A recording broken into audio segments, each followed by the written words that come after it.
Welcome to the upstreamlife.com. I'm Vishal Krishna and I'm its founder and editor. But let me tell you one thing. I love people who travel the world, meet founders, help companies, come to India, go out of India. I've got Shauraya with me. Shauraya is the founder of Breathe Capital and Cap Connect.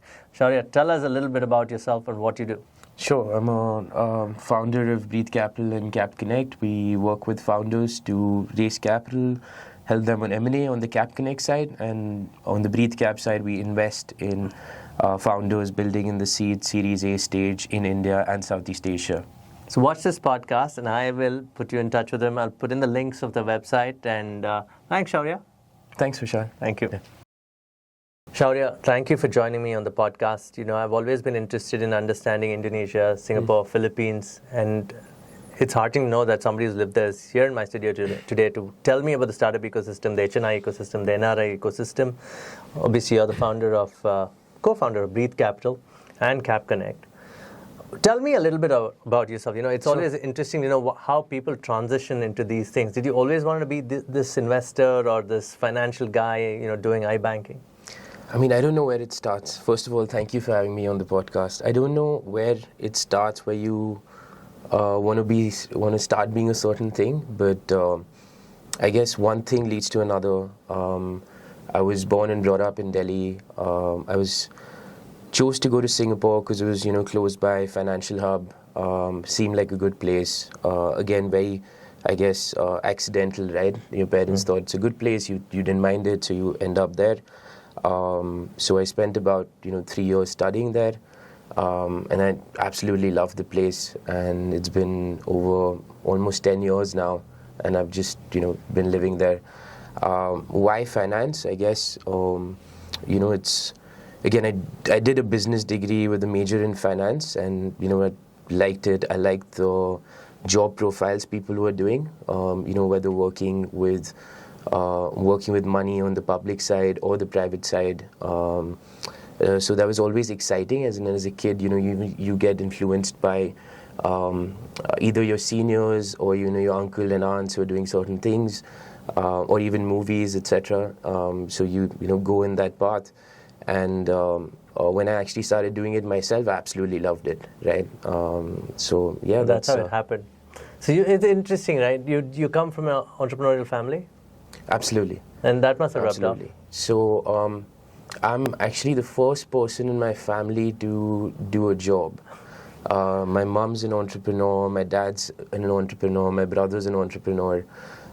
So even though I did do a job for the first 5 years of my career, it was always like I have to run my own thing, right? Because I've seen them build their businesses, go through a lot of failures, but also go through a lot of successes.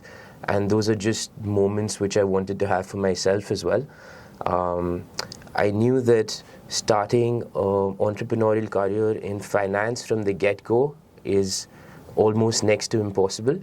But if you work at a decent enough place, you get the right experience, you get the right people around you, you can eventually launch something of your own. I'm glad you said right people. That's where, let's start with the iBanking business and then move to the VC business that you do.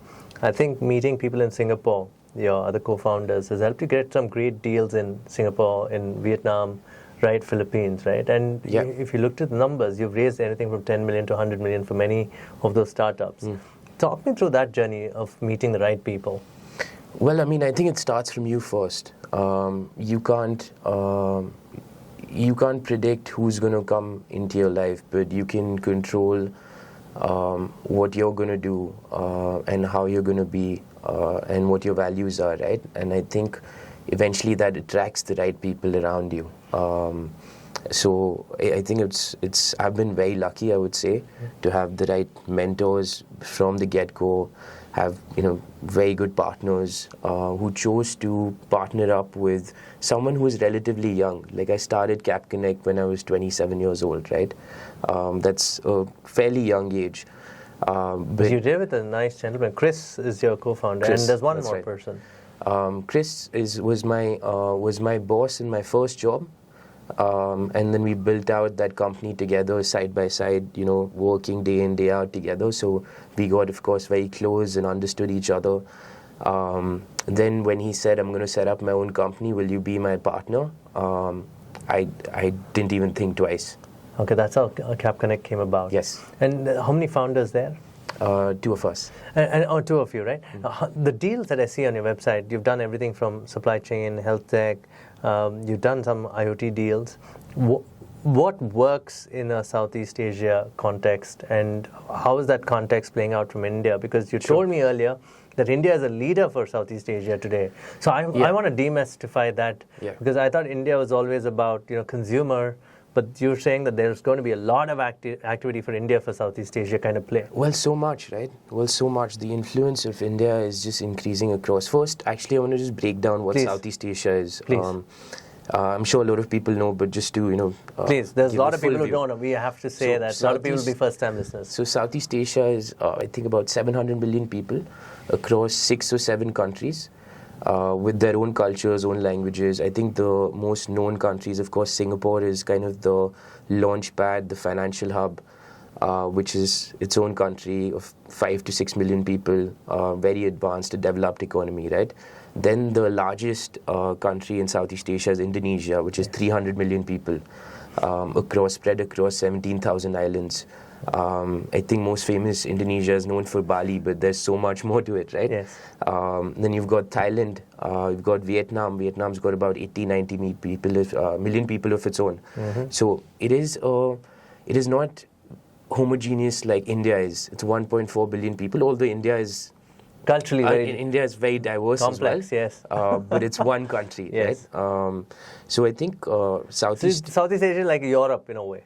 Similar in a way. There are different countries, different cultures. Yes. Got it. Yes. A lot of similarities, but different cultures, right? So I mean, I think Southeast Asia, when we look at it, has to be looked at with that lens.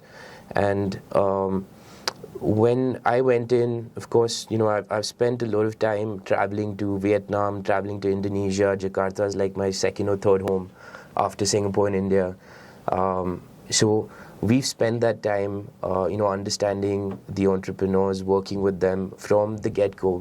We started working I started working with founders in 2016-17 in these countries when it was still, it was relatively advanced, but still also very nascent, right? So I've kind of grown up with that ecosystem. It's interesting, even 2015-16, India, apart from Flipkart and the Snap deals, was still very nascent. I think those two deals, Snapdeal's unicorn status and Flipkart's unicorn status, changed the whole game. Yes. From 15-16. So would you view Indonesia and other parts being the same in Southeast Asia at the time, or is it very different now? We've talked about 9 years now. Quite identical in terms of the journey. It was always the large e-commerce B2C guys which came through. Yes. Then the fintech guys followed. Then it was edtech, health tech, and SaaS as well following simultaneously. And now it's about AI, etc. Even in Indonesia, the largest unicorns were Tokopedia, which was the Flipkart of Indonesia, right? And or Lazada out of Singapore, which was the Alibaba backed. And these were the largest tech companies there. But it was about 3 years behind India. I would say 2 or 3 years behind India. In what sense? In terms of, say, Flipkart, when it reached as basic as when Flipkart reached its unicorn valuation versus when Tokopedia reached its unicorn valuation, right? Yes. So it was about 3 years or 4 years behind. I don't know the exact year, but it was that much behind. And then the fintech guys came, the lending guys came, and it was similar to India. So what we're effectively seeing, and I'll talk about Indonesia specifically, and it's Vietnam is similar. Thailand and Malaysia is, a bit different. So Indonesia and Vietnam together are kind of following India in terms of the business models. What business models are being built. Consumer or, even serving businesses, right? The SME, SME financing, SME tools, the SaaS platforms, etc. Because eventually the B2Bs, the businesses serve the consumers, and the consumers, that's how it evolves. So Indonesia and Vietnam are following India in terms of the business models which are being built. I think we spoke about this before. Today I'm sitting with a seed or a Series A Indonesian founder, and they're like, we're building an X for Indonesia, and that X is usually an Indian company which is at a Series B or a Series C, right?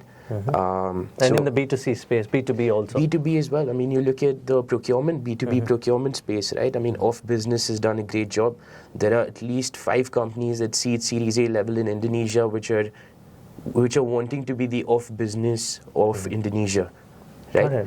So that's pure B2B procurement. So that's why India is going to be a leader, because they look at Indian talent, they look at Indian capital as well, or they just look at India as so diverse that there's a lot of business models working here. Well, one is India is serving a much larger market and a much more mature market in terms of the digitization curve, right? And second is also it's the Indian influence, right? I mean, you see there are, in India and Southeast Asia have a lot of common pools of capital. There's Indian VCs which are investing from the same capital into Southeast Asia. I mean, case in point, some of the more well-known names are Lightspeed. Lightspeed India invests. It's the same team which invests in India, invests in Southeast Asia. Right. They have learnings from India, which they take to Southeast Asia. And third is it's just, the migration of Indian people. There are, I don't know if this is a surprising fact, it's not to me. 1 in 7, at least last year, this was the stat, 1 in 7 founders in Southeast Asia are Indian. Okay, right? Interesting. I mean, so they are carrying their learnings. A lot of them are, ex-Flipkart, ex-Snapdeal, all these big companies in India which are now building in Indonesia or Vietnam or Singapore even, right? So there's a lot of factors at play here. Okay, so the fascinating aspect is, so you cannot ignore India in these matters. You said Filipinos are looking up to it, Indonesians are looking up to it.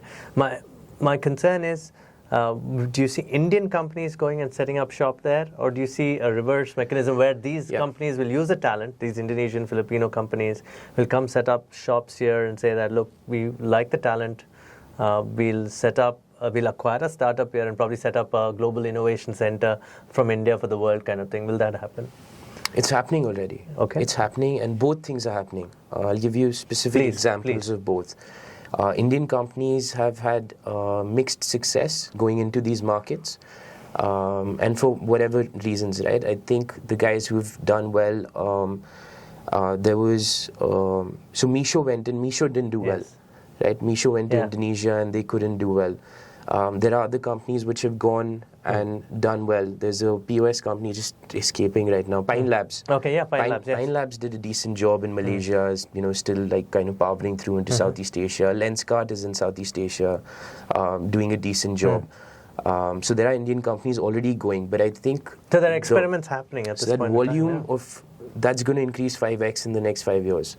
Right? And it's again the same thing. You said the average. You made a wonderful point while we were having coffee. You said an average Indonesian teenager would be thinking like an Indian 15-year-old, and even a 25-year-old. They'd have similarities, and that's why Indian companies are going there, and their companies are coming in and using the talent pool to build for their countries. Well, when you let's just take the boundaries out, right? Please. And whether it's a 25-year-old or in Indonesia or in India living in the metropolitan city of Jakarta or living in a metropolitan city of Mumbai, the content they're consuming, the habits they have, the way they behave is very much similar, right?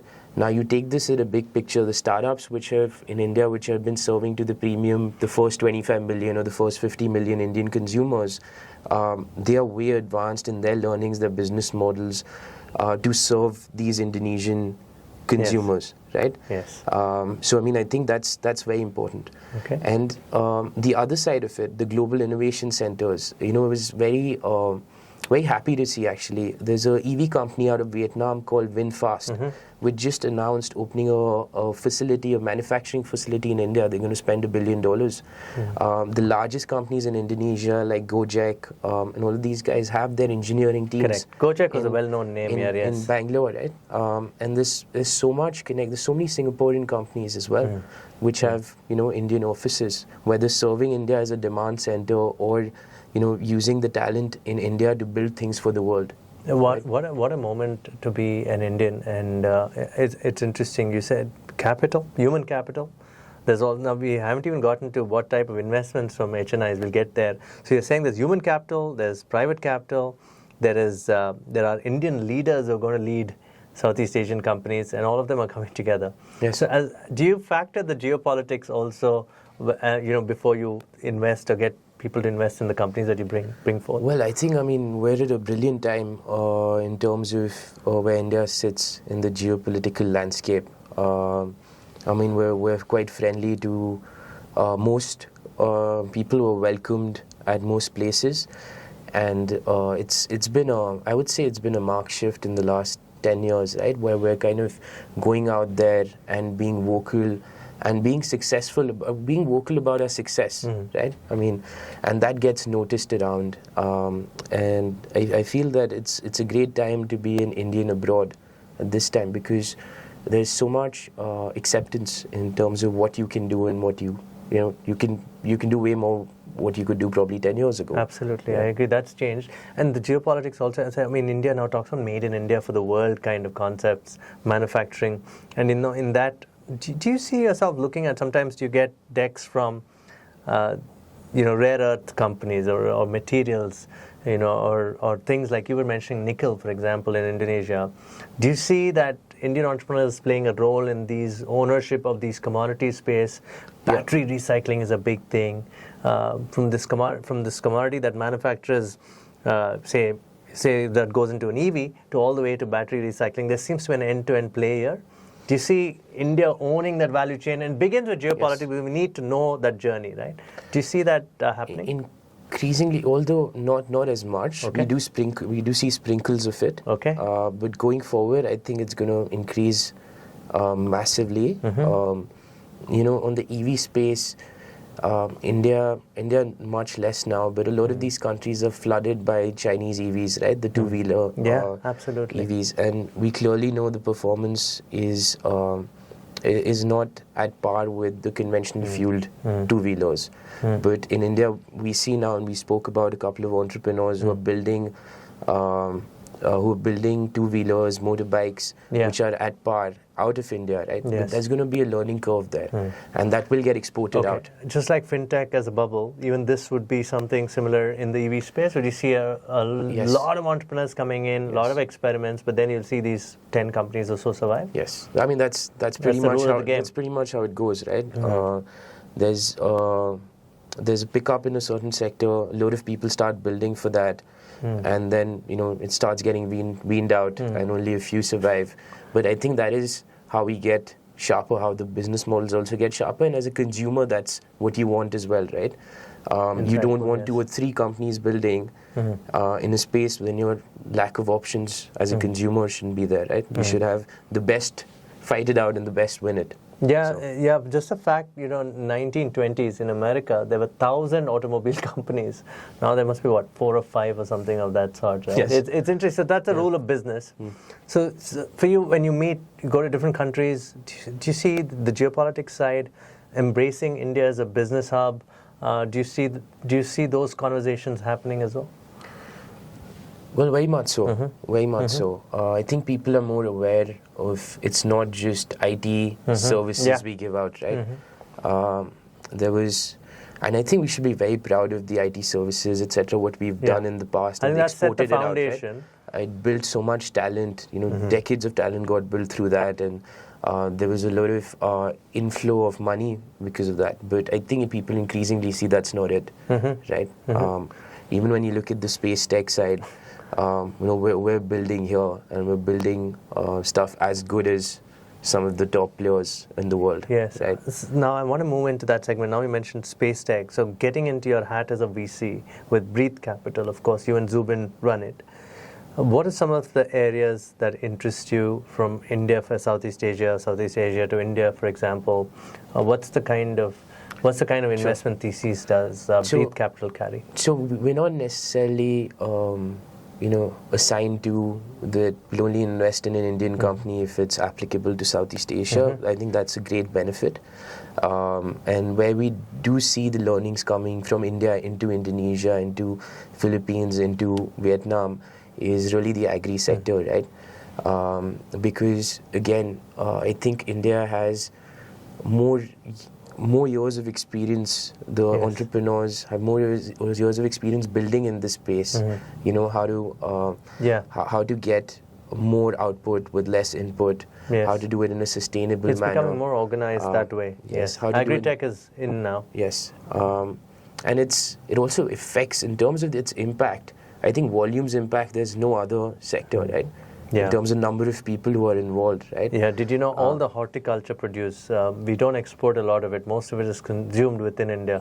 Even rice and wheat, we export some, but I Yes. think 95% of it is consumed within India. Yes.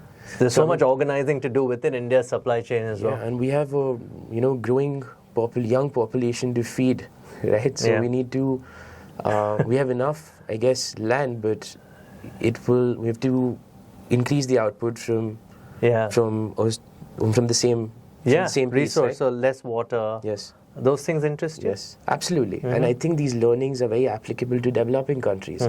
Now, a startup in US cannot be doing this because these problems are very specific to developing countries. Yes. And India is a leader within the developing country space. So Okay, edtech. What do you think on edtech? I mean, so much written about it. My God, so much. It's like a bloodbath in the media. They make people and they bring down people. So, what are your thoughts on that sector? I mean, I think it was a bit of an overpromise, right? There was during the COVID period when lockdowns were there. I'm talking about K-12 specifically. Yes.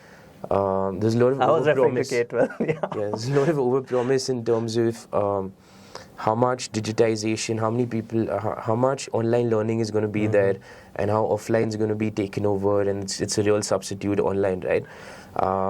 And that overpromise kind of fell flat after the lockdowns finished and people started returning.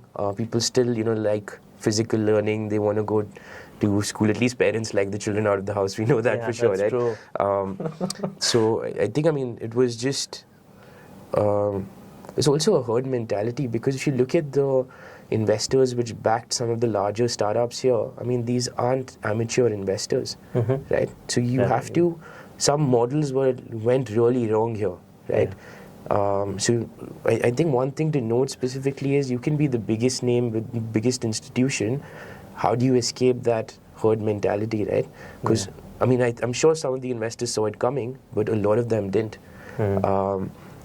Although I would say now what is left is the hybrid models, right? You see a lot of the online and offline models which are doing decently well. And it's again the same thing, right? I mean, there's going to be 10, 12 players. There's going to be one big star which kind of falls. But the solution is still needed. Yeah, I think it's still the problem. You're right, India is so complex that nobody should stop it.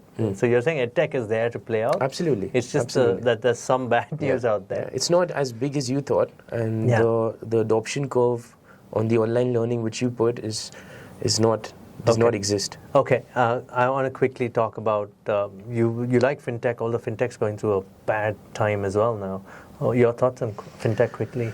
Well, I think it's not all fintechs are going through a bad time. It's certain fintechs which again business models were. I mean, I think some of the buy now pay later guys very unfortunate for the employees and all of that. Yes. Of course, because but I feel that the Indian ecosystem is large enough; they will get consumed somewhere. So coming back, I think some of the buy now pay later guys, there was a force fit of the solution, right? And it's also promoting, I mean, what are you promoting? Buy things which you cannot afford, right? And sometimes it helps, of course, if it's a large capital expenditure. So some of those models haven't done well, but I feel that certain models, even on the lending side, have kind of shown through this, even during this phase, because they from day dot were running profitable good unit economic businesses. So I think tech in general is struggling because there's a bit of like reset of business fundamentals, and again it's a phase where you have to reset, and once you go through it, you will. If you did it for the right reasons, this is always exceptions, but did it for the right reasons, you will kind of stand at the end of it as well. So you're sector agnostic. You don't mind meeting a color of entrepreneurs, but Absolutely. You will choose. What do you choose on? I've made mistakes on choosing based on I mean, all of us background and all of us have made mistakes. I think on the advisory side. Earlier on, we were sometimes overzealous, and in terms of taking founders out to market when they were not ready, when their business models weren't ready. But now, of course, we learn from our lessons. We try to be as transparent and honest with the founders on the advisory side, Yes. in terms of, is there interest for your company? What kind of interest will be there? Let's go and soft sound a few of your potential investors or acquirers and see what the feedback is. And sometimes the feedback is, okay, great, let's launch. Sometimes it is, let's come back in a bit. Or sometimes it's like, this model is It's not going to fly. It's probably you're going to run it as a standalone business and don't expect funding. Yeah. Right? I mean, that's also the scenario once. On the investment side, because we go in very early, again, quite agnostic, but there's certain sectors we understand more than others. We go in early, so it's really a large part of it is backing the founder, right? Okay. It's backing the founder because at a seed stage company, the business models can pivot.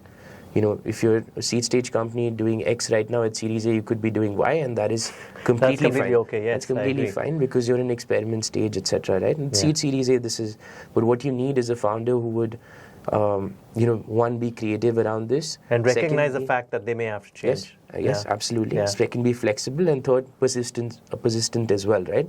Got it. And we found that, and again, I probably fall into the younger category, but we found that the older founders are more resilient because they've seen the business cycles, and they've gone through multiple iterations. They've gone through life experiences as well, right? Multiple iterations of life experiences. So you're saying they're more resilient? Yes. But are they flexible? Lesser so than the younger ones, but you can't get everything, right? I got it. So it's a tough job. Shaurya, we've been talking resilience. You told me that it's you need to invest in the founder. It's very difficult sometimes. You need to you need to be more transparent. You need to share data. You need to tell them yes and no. But in the end, business works or doesn't work. It's an investment call. Now, I know this subject has been talked about. Everybody wants to, not invest, but at least say that, are you building Gen AI? And you were right. It's done to death. Everybody's talking about it. Do you believe that story? Or you should just say that, look, it's like another part to the wheel, and it should be used, but it's not the business mode. Well, I don't think it's another part to the story. It's everything, actually. Okay, it's everything, would you say? It's everything in terms of we don't know the extent of it, but we know it's going to make it big. It's going to be impactful.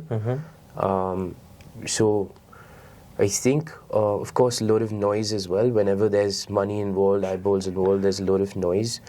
I feel that certain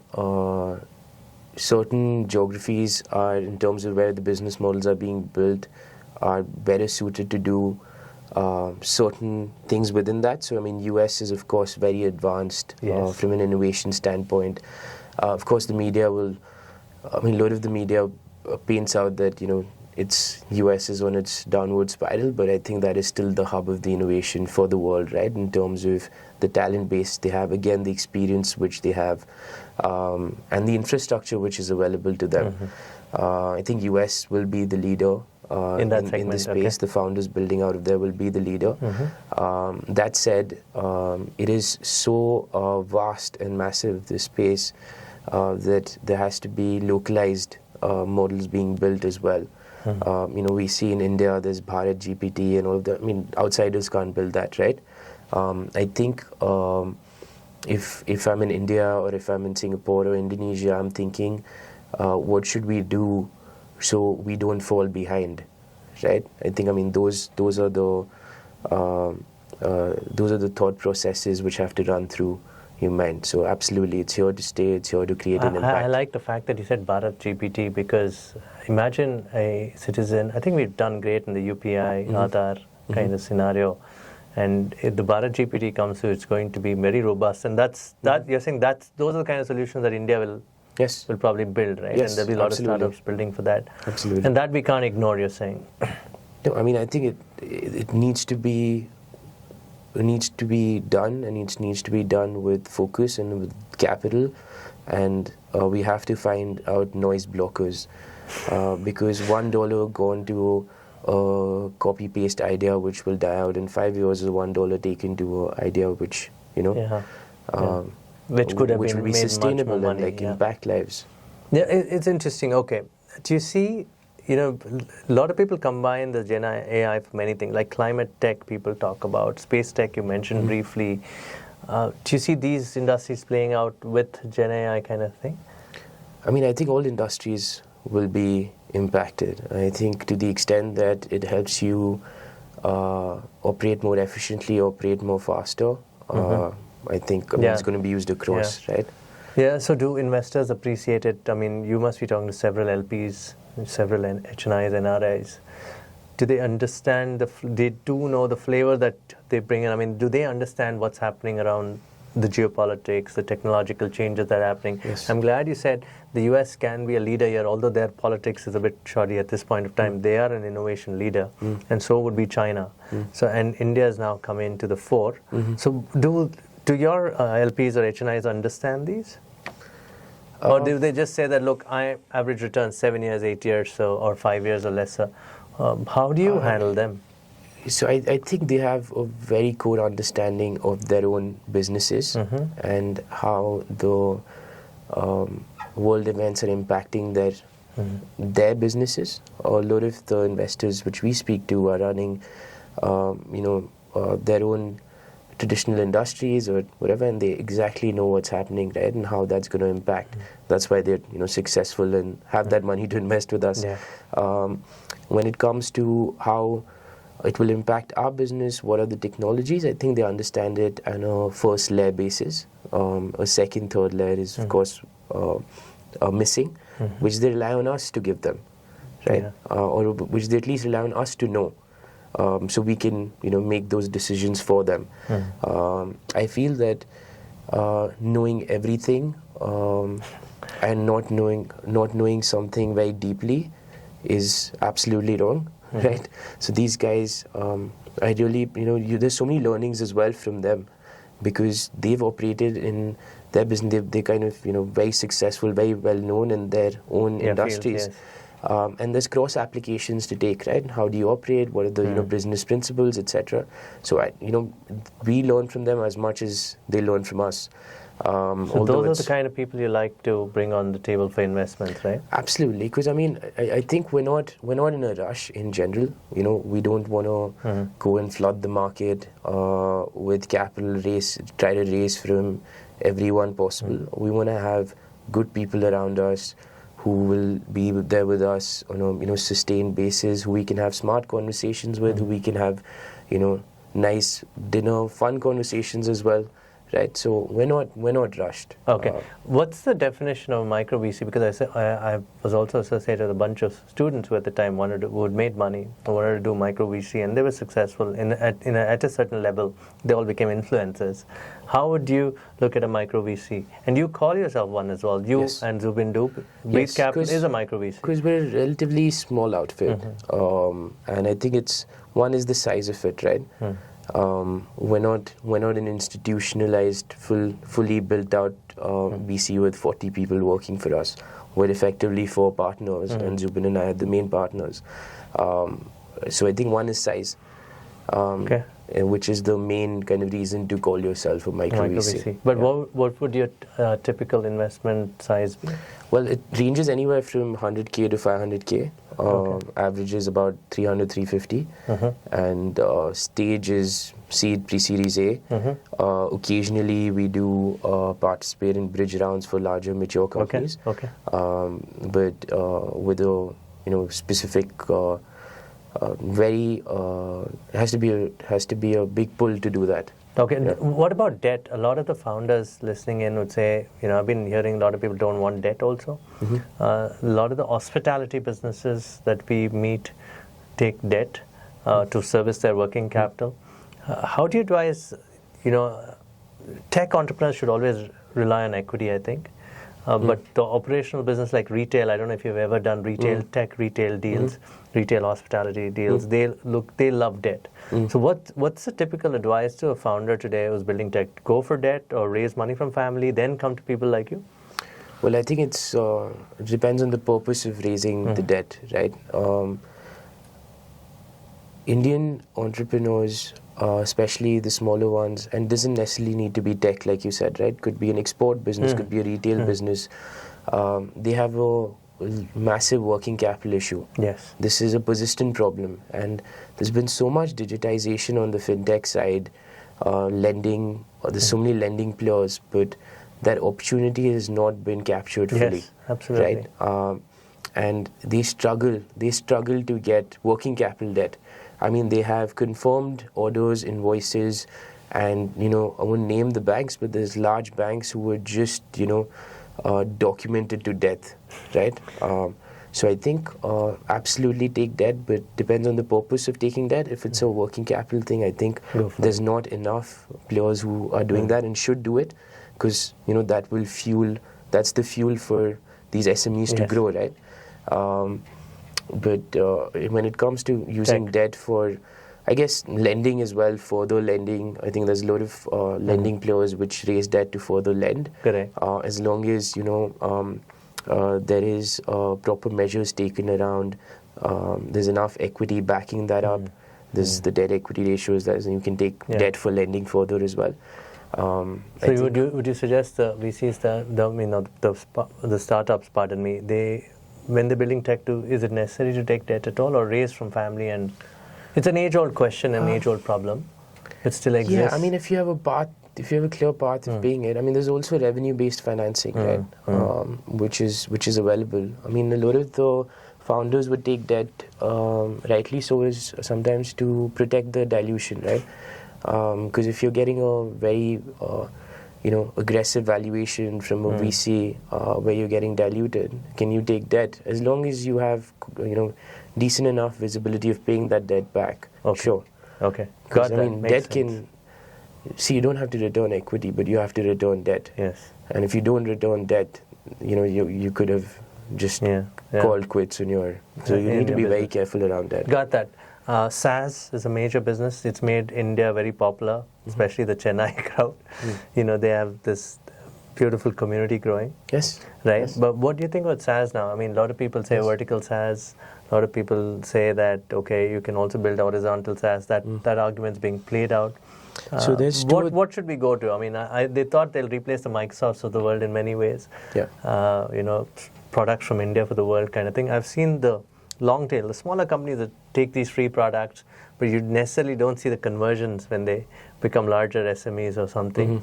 Where do you see SaaS play out for you? Well, there's a lot of teams. I think first of all, Zoho and Freshworks have done such an outstanding job, right, in terms of promoting Indian SaaS. So there's vertical versus horizontal SaaS, and then on the customer side, is it SME versus enterprise, right? I think on the vertical versus horizontal SaaS, there is a case to be made. There is vertical SaaS needed, but I think they've just created so many verticals now that it's becoming a bit challenging for these companies. As a user, whether you're an SME or an individual or even an enterprise, you don't want 10, 12 SaaS systems being used, right? You want consolidation. Yeah, you want probably 4 or 5 max and a consolidated solution which is giving you probably 80-90% of your usage. Yeah, right? I got it. They are building, a lot of the SaaS companies are building for use cases which are rare or will be used, say, once in a month, right? And spending their time there versus focusing on the convenience use case. So I think, I mean, there is a case for vertical SaaS as long as you don't, vertical it out too much. I don't know if that's a word. It makes sense, though. And then second, SME versus enterprises. I think the enterprises still like to use some of the established players, and they will continue using that because the service levels, the service quality, etc. I mean, they also, a lot of the procurement guys there have to check box, right? Yeah, the process. Oh my, they're sticklers. Yeah, I mean, checking a box in Microsoft and then Microsoft failing, the procurement officer would be like, it's not my fault, it's Microsoft, right? Versus if you check, if you take a startup on, then how do you justify that? Yeah. So I think enterprises continue using the larger tech companies and, there is case to be made why they do that, service levels, etc.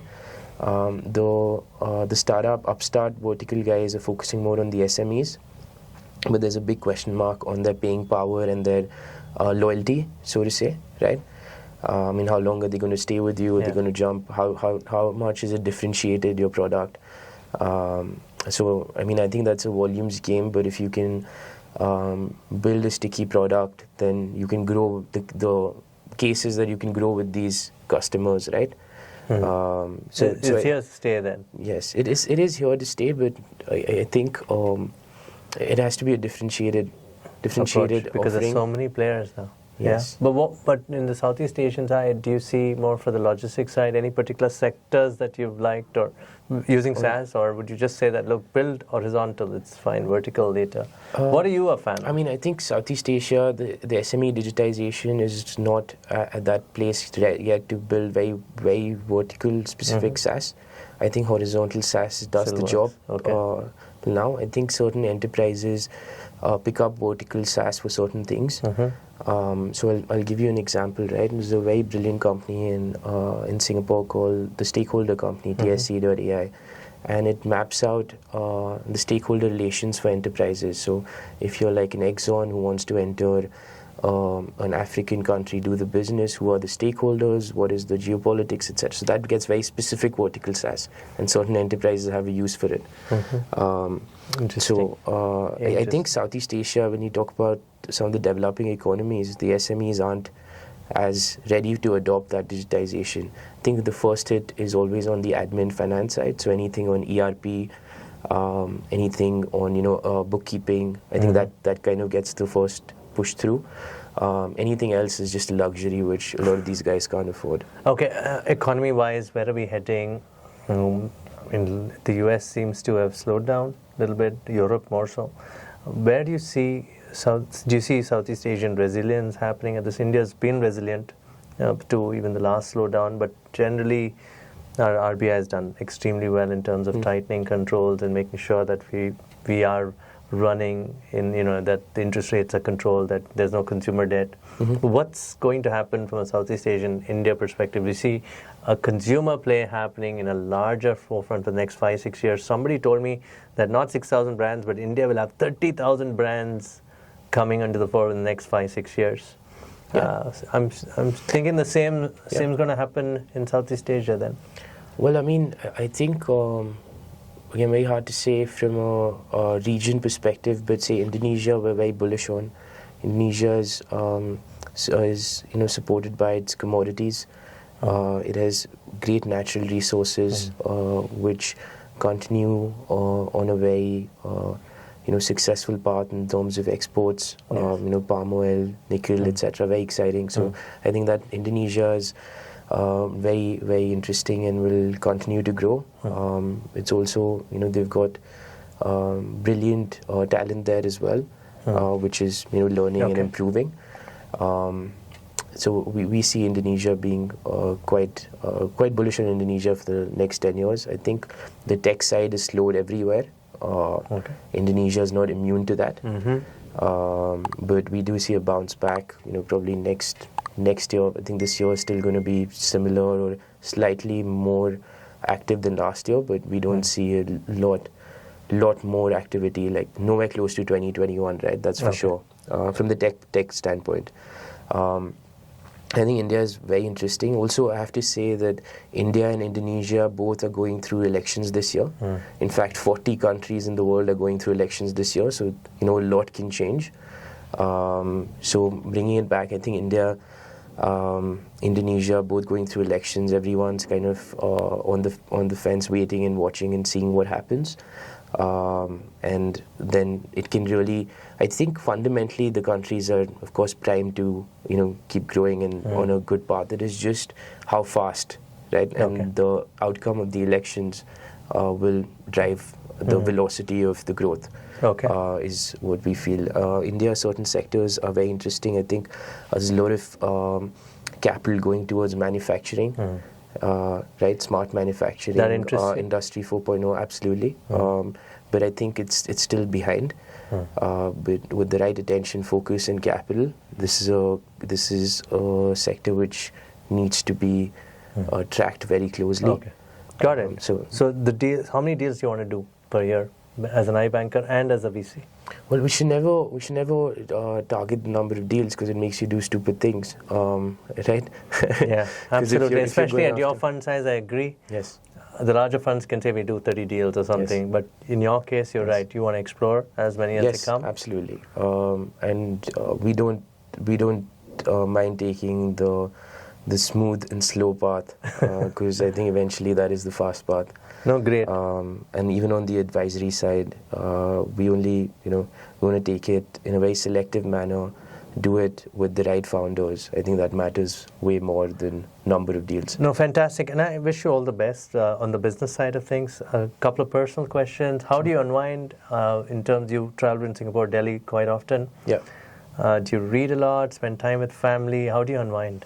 Well, I'm lucky I get to travel a lot because of work. And meet a lot of fantastic people, Yeah, of course. and Yes. spend time with different people throughout the year. I think that's always nice. And as you work and as you live in a country, you make friends there as well. I spend a lot of time in Jakarta, Singapore, and India as well. I think traveling is a great unwinding mechanism for me. Otherwise, absolutely spend time with family when I'm back home. And like everyone does, watch Netflix, read some books. What's your favorite book of late, or a movie that you liked of late, or something that influenced you? But I just finished Matthew McConaughey, who's a Hollywood actor. Yes, very famous one. Who's much more than an actor, actually. He's kind of an actor philosopher. His autobiography called Green Lights. He's building something, isn't he? Or he's always up to something. But his autobiography is called Green Lights, and it's about his life journey, but it's also about how he saw green lights in things which are seemingly not green lights, and took that and built from there, right? So I would absolutely recommend it for anyone. That'll be an offshoot. It's an amazing thing from an actor who's doing philanthropy kind of work or philosophy. Yeah. Like you said, that's something I'll check out. What else? Movies? Anything that you want to recommend? I mean, not recently. Not anyone's worth mentioning. But you get to watch Netflix. That's your pastime. Absolutely. You browse through so many titles. Yes. So great. So I wish, Breathe Capital, Cap Connect, all the best, and thanks for coming on the show. And we should do more of this and probably pick up some of your startups and bring them on board to the studio next time. Absolutely. We should do a nice meal together with the founders and hopefully some drinks as well. I look forward to it. Thank you, Shauraya. Thank you, Thank Ishan. you.